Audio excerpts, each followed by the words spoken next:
ములుగు జిల్లా వాచేడులో మంత్రి సీతక్క పర్యటించారు. ముందుగా బోగతా జలపాతాన్ని సందర్శించి అక్కడి పరిస్థితులను పరిశీలించారు. ఇటీవల అగ్ని ప్రమాదంలో ఇల్లు కోల్పోయిన ఫోటోగ్రాఫర్ రాజు ఇంటికి వెళ్లి కుటుంబ సభ్యులను పరామర్శించారు. ప్రభుత్వం కుటుంబానికి అండగా ఉంటుందని, అవసరమైన సహాయ సహకారాలు అందిస్తామని హామీ ఇచ్చారు. తక్షణ సాయం కింద ప్రభుత్వం నుంచి 12,000 రూపాయలను సహాయం చేస్తా ఉన్నాం. అదేవిధంగా కాంగ్రెస్ పార్టీ నుంచి నిన్న 20,000 రూపాయలను మేము అందజేస్తున్నాం. కాంగ్రెస్ పార్టీ నుంచి ఇక్కడ వాచేడు మండల కాంగ్రెస్ నాయకులు అదేవిధంగా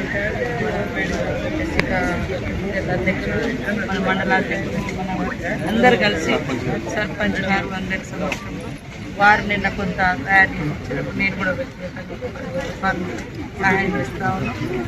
తర్వాత ఇందిరమ్మ ఇల్లును కూడా తప్పకుండా ఇప్పటి విడతలో ఫాస్ట్గా ఇందిరమ్మ ఇల్లు కూడా వారికి అందించడం జరుగుతుంది. మరి ధైర్యంగా ఉండాలని కోరుకుంటూ మరి కుటుంబానికి